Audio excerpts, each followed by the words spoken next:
Euzubillahimineşşeytanirracim. Bismillahirrahmanirrahim. Vessalatu vesselamu ala Resulina Muhammedenil emin ve ala alihi ve ashabihi ve barik ve sellem ecmaîn. Rabbi şrahli sadri ve yessirli emri ve hlul ukdeten min lisani yefkahu kavli. Rabbi zidni ilmen ve fehmen ve elhikni bis salihin. Esselamu aleyküm ve rahmetullahi ve berekatuhu değerli kardeşlerim. Allah Azze ve Celle'ye sonsuz hamd olsun, bizleri yeniden öz zikri etrafında bir araya topladı. Ve Rabbimizden niyazımız odur ki burada bizi topladığı hemen meclisin faydasını üzerimize etsin ve hemen faydayla da biz insanlara buradaki hakkı, burada kazanmış olduğumuz aydınlığı, Uca Allah'ın zikirlerinin altındaki mənaları çatdırmaq şövqü versin bize, bizlere tövfik eləsin ve tövfik ettiği bu yolda bizleri müvəffəq eləsin. Həqiqətən geçen dəfə bir hədisə baxdım. Doğrudur, xoşdur. Zikrə qardaşlar gəlir, qatılır. Biz bunu belə deyək, ərəb ölkələrinə əcəm olaraq gedən qardaşların həmən dili bilmədikləri halda o zikirlərdə oturub da həmən hədisdən, yəni ki, o məclisdə Allahın sevgisindən dolayı iştirak edən insanlara bir münadi gələr və deyər ki, qalxın, bütün günahlarınız bağışlanmış şəkildə olaraq və günahlarınız səvaba dönüşmüş şəkildə olaraq və ki, o insanların, o zikr edən kimsənin dilini bilmədiyi halda yenə də orada oturar bu əcri götürməkdən ötürü. Lakin bunun sonrasında Peyğəmbər sallallahu aleyhi və səlləmlə səhabə ravisi qaymaq təbəqə olan səhabə cüzündən birisidir.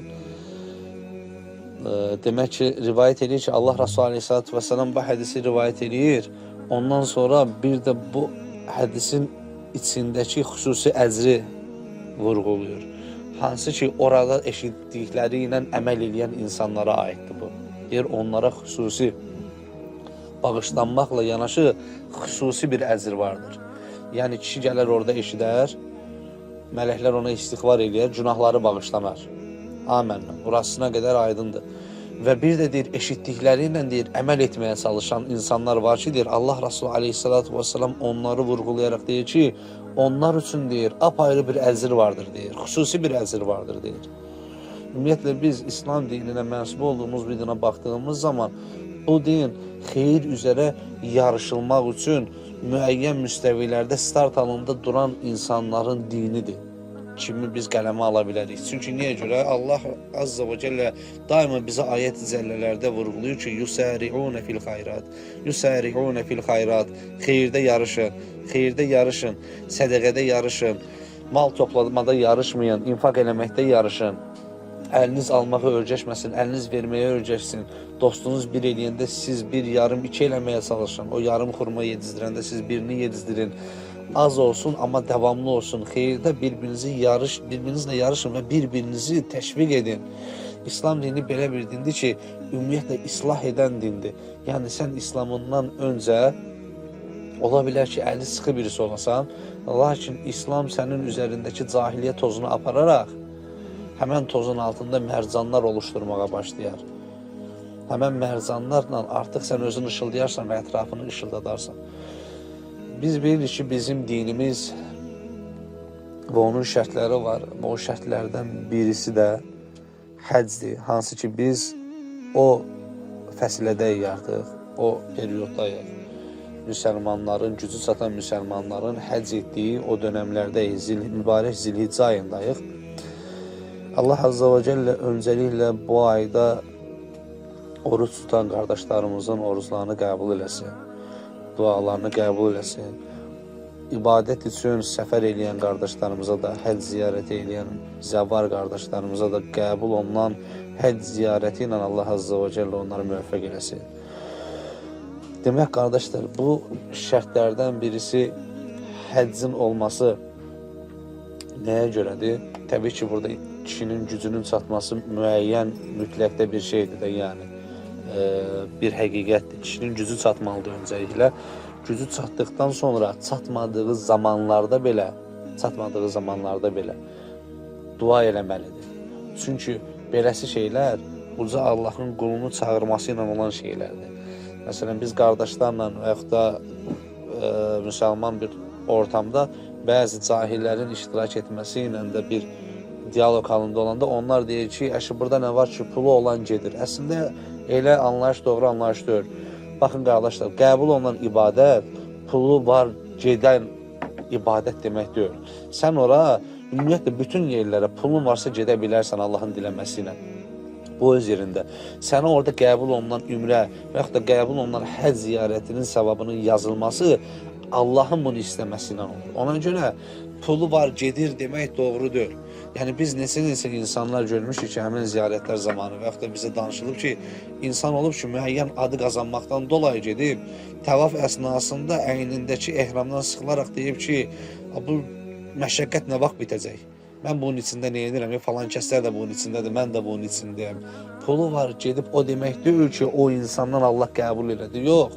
Sadəcə olaraq necə ki, oruç tutub gün axşama qədər ağzına gələni danışır, qeybətini eləyir falan kəslərin, harama baxır, haram söyləyir və s. və ilə axır kimi masiyyət dolu şeylərlə məşğul olan bir kimsənin oruc ləfsi dilləndirildiyi zaman Peyğəmbər sallallahu aleyhi və səlləm onunki ac qalmaqdan bir şey deyil, başqa bir şey deyil deyirsə, həmçinin həcc və ümrədə onunki sadəcə olaraq pul sərf eləməkdən başqa bir şey deyil. Niyə görə? Çünki o məsələnin mahiyyətini bilmir. Ümumiyyətlə, həcc, yönəlmək, həccin mənası, lüğəvi mənası, yönəlmək, istiqamət almaq deməkdir. Yəni, kişi birinci qəlbini yönləndirəcək. Kişinin qəlbi birinci o mübarək torpaqlara doğru yönələcək. Ondan sonra Allah Subhanahu taala onun cəsədini, Allah Subhanahu taala onun cismini ora yönləndirəcək.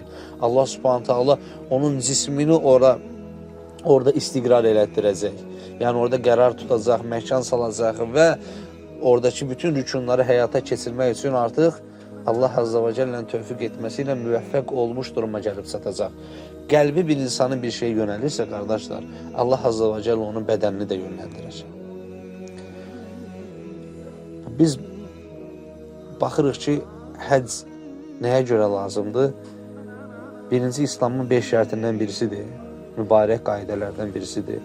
İkinci olaraq da kişi orada anadan gəlmiş üzərə yenidən ağ səhifələrlə həyatına başlayacaq. Yəni, yeni bir həyat deyə bilərik biz ona.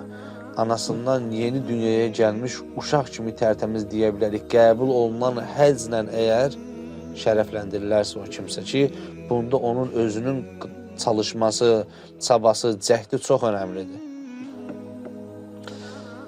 Və biz tövsiyə edirik başda özümüzə, sonra oradakı qardaşlarımıza və yaxud da getmək üçün niyyətlənən qardaşlara ki, mütləq şəkildə bacardıqları qədər tək gəzsinlər. Bacardıqları qədər müəyyən saatlarda insanlarla bir yerdə olmaqla yanaşı, əsasən çoxunluqla tək olsunlar. Çünki bu ibadətdə çox səmərəlidir. Bu ibadət üçün çox keyfiyyətli bir saatlardır və ibadət üçün çox əlverişli durumdur ki, tək olasan. Tək olasan, tək olmağın üstünlükləri var. Rəbbinlə baş-başa qala bilirsən. Bax, sənin orada tanış olduğun, tanıdığın insanlar səni orada müəyyən faydalar verməklə yanaşı, əsasən Rəbbindən uzaqlaşdırırlar. Özləri belə istəmədən. Çünki niyə görə? Ya səndən fayda almağa çalışırlar, ya sənə fayda verməyə çalışırlar və yaxud da ortaq səninlə faydalanmağa çalışırlar kimlərdənsə və yaxud da mələyani, yəni boş sözdən ibarət bir neçə xatirələr danışaraq oradakı sənin vaxtını qısıtlayırlar və bir də gözünü açırsan ki, artıq geri dönüş vaxtıdır və sən nə qazanmısan? Allahu alim. Artıq sən özün daxili mühasibət eləyəsən, göz önündə bulundurasan onu. Allah bizlərə nəsib eləsin. Allah bizlərə ümrəni, həcci, əsasən də qəbul olunanlarından nəsib eləsin. Həqiqətən oraya getdiyin zaman maksimum dərəcədə Rəbbinə vaxt ayırmalısın. Çünki o saatlar, o mübarək saatlar bir daha elə keçməyə bilər. Allah Resulü Aleyhisselatü Vesselam evdə və yaxud da özünün yaşadığı bəldədə qılınan namazlar üçün buyurur ki, namazınızı son namazınızmış kimi qılın.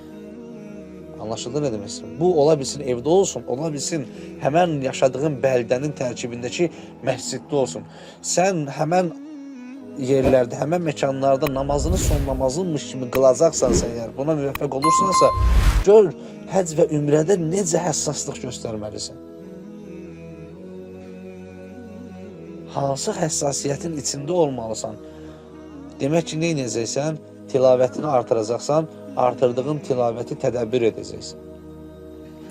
Tədəbbür edəcəksən, bir neçə dəqiqə həm özünün dincəlməyi üçün, həm də təfəkkür edib də oradan da səvabını, həsənətini almaqdan ötürü uca Allahın o cür quru dağların arasında niyə təkcə Kəbəni, daha doğrusu Kəbəni niyə o cür quru dağların əhatəsində yaratdığını təfəkkür edəcəksən.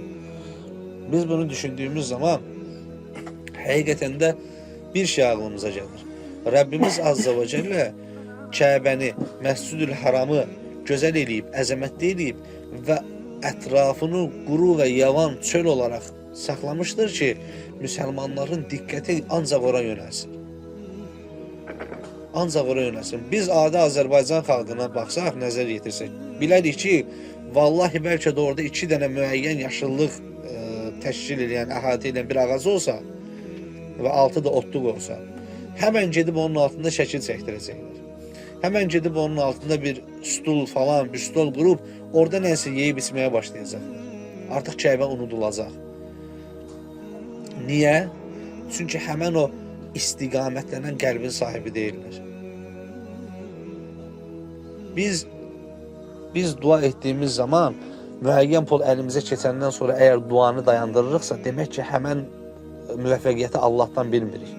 Məsələn, sən evdə $1000, $1300, $1100 toplamısansa artıq, duanı etməyi kəsirsənsə, demək ki, sən ora getməyini Rəbbindən bilmirsən.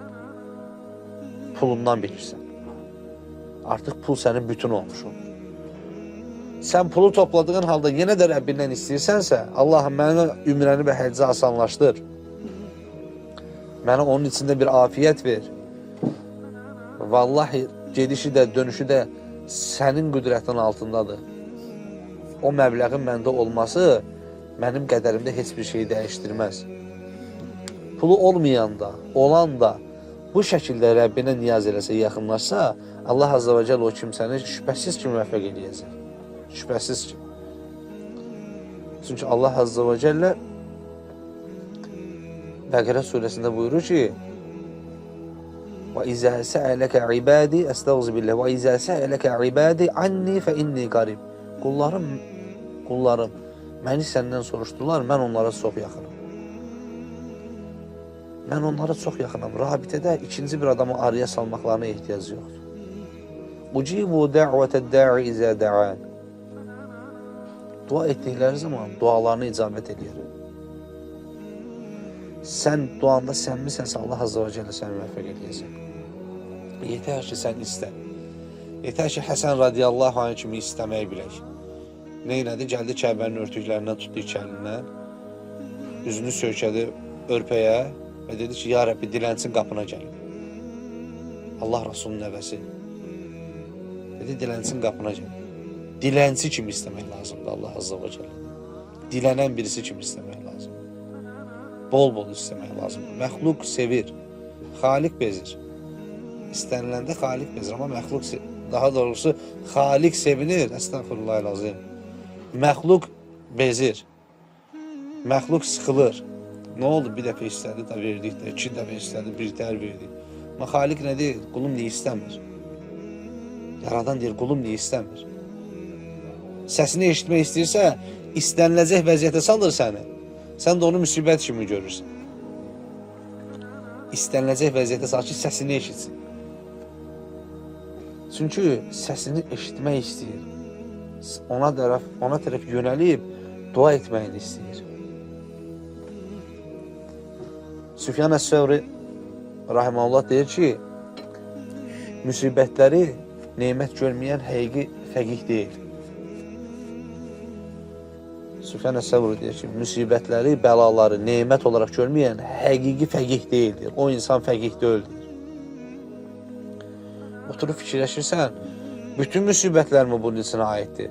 Və yaxud da elə ola bilməzmi ki, insan biraz büdrəsin, bəzi sıxıntılara düşüb də həmən sıxıntıdan dolayı gözəl şəkildə həmd eləyə bilməsin Rəbbinə? Baxırıq ki, yox.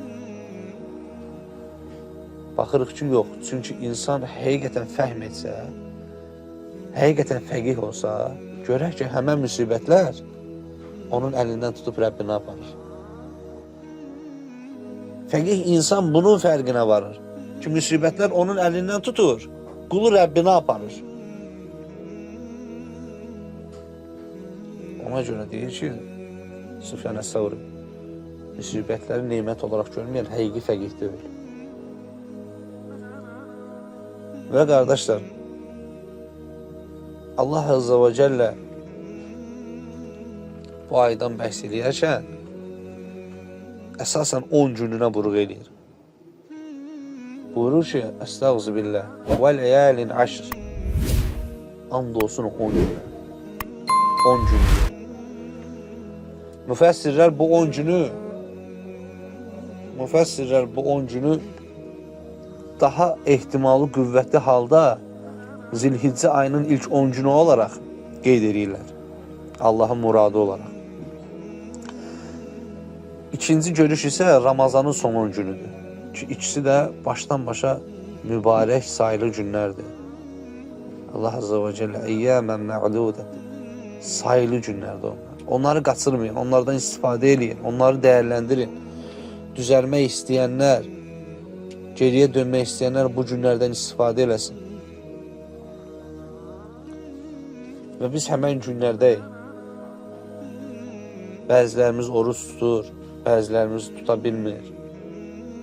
Bəzilərimiz xüsusi əməllərə çalışır, bəzilərimiz çalışa bilmir. Əgər sən özündə olan xeyirləri qardaşında görmürsənsə, onu bunu təşviq elə və onun üçün dua elə. Dua elə ki, qardaşın da müvəffəq olsun. Və Allah Azza və Cəllə qardaşını təşviq eləməyindən dolayı sənin üçün xeyrini daha da artıracaq. Dua eləməyindən dolayı mələklər sənin üçün daha da artıqlaması ilə dua eləyəcək. Və sən bu aylardan, bu günlərdən daha səmərəli çıxmış olacaqsın. Qardaşlar, həqiqətən İslamın ən böyük neymətləri beləsi günlərdir. Ən böyük neymətləri beləsi günlərdir. Beləsi günlərin bizə verilməsinin səbəblərindən birisi də ümmət-i Muhammedin yaş ortalamasının ən, belə deyək, üstünü, ən çox yaşayanları 100 olmasıdır, 100'ü keçə bilməməsidir. Nuhun qövmü kimi, Adəmin qövmü kimi və s. və ilaxır digər peyğəmbərlərin qövmü kimi uzun ömürlü olmamasıdır ki, Allah Azza və Cəllə qısa ömrümüzdə beləsi sayılı günlərin içinə böyük ayların, böyük illərin səvablarını yerləşdirir. Və bizə bunu xəbər verir. Xəbər verir ki, onlardan faydalanın. Onları qaçırmayın. Və ikinci böyük neymət də bu sayılı günlərin bərabərində Allah Azza və Cəllənin bizləri qardaş etməsidir. Həqiqətən bir müsəlman İslam mənsubu ola bilər. Yalnız mənim zənnimcə yanında, sağında, solunda onu Allaha yönləndirən, ona xeyri xatırladan, onunla görüşməsi Allahın rızası üzrə olan, onunla ayrılması Allahın rızası üzrə olan bir müsəlman qardaşı yoxdursa əgər, o qolu qanadı qırılmış birisi. Biz qardaşlarımıza niyə can atırıq? Niyə qardaşlarımızla bir yerdə olmağa çalışırıq zikr məclislərində? Allaha həmd olsun. İştirak edənlər əcrlərini alırlar. Edə bilməyənlər üçün də dua eləyək. Çünki bu məclislərin bərəkəti Allahın zikri olmasından sonra kişinin qardaşları ilə bərabər olmasıdır. Baxın, hədisdə deyir ki, onların məclisi deyir, nə boydadısa, çıxan mənadan danışıram ha, xahiş edən. Nə boydadısa, o qədər daha çox mələk əhatə eləyər onu. Yəni, əgər məclisin sənin daha genişdirsə, mələyin sayı daha çox olur. Anlaşıldı nə demək istəyir? 3 nəfər bir arada oturan insanla başlarına yığdıqları, biz burada saya, kəmiyyətə önəm vermirik. Ümumiyyətlə deyirəm ki, başlarına yığdıqları səyahət edən mələklərin ora toplanması ilə biraz daha böyük olan, biraz daha çox olan Allahın qullarının başlarına yığdığı mələklərin sayısı, yəni səyahət edən mələklərin orada olması eyni deyil. Çünki daha öncəki zikirlərdən biz bunu xatırlaya bilərik ki, Allah Rasul gəlir soruşur ki, Cəbrail soruşdu deyir. Soruşdu ki, onların deyir, buradan toplanma səbəbi nədir? O da dedi, biz burada ancaq Allahın rızası üçün toplanırıq. Vəhiy mələyini endirən səbəblərdir. Subhanallah. Düzdür, bu Peyğəmbər sallallahu aleyhi və səlləm dönəminə aid bir şeydir. Amma zikir halqası vəhiy mələyini yerə endirən səbəbdir. Və Allah Resulü sallallahu aleyhi ve sellem deyir ki, deyir sizin bu əməliniz deyir, Allah üçün bir araya gəlməyiniz deyir. Uca Allahı sevindirdi və mələklərin yanında deyir, sizinlə deyir, öyündü deyir. Sizinlə deyir, fərəhləndi deyir mələklərin yanında. Allah Azza və Cəllə bizi də o zümrənin sakinlərindən eləsin. Allah Azza və Cəllə bizləri burada bir araya gətirdiyi kimi Firdevs və Nəim cənnətlərində də bir araya gətirsin. Və inşallah mövzumuz həc və ümumi mənəvi İslam dəyərləri oldu. Allah Azza və Cəllə burada əyləşən və bizi dinləyən və bu məclisin daimi iştirakçıları olan qardaşlarla bir yerdə bizlərə həc və ümrə eləməyi nəsib eləsin. Allahümmə amin. Velhamdülillahi Rabbil alemin. Və axiri və dəvana.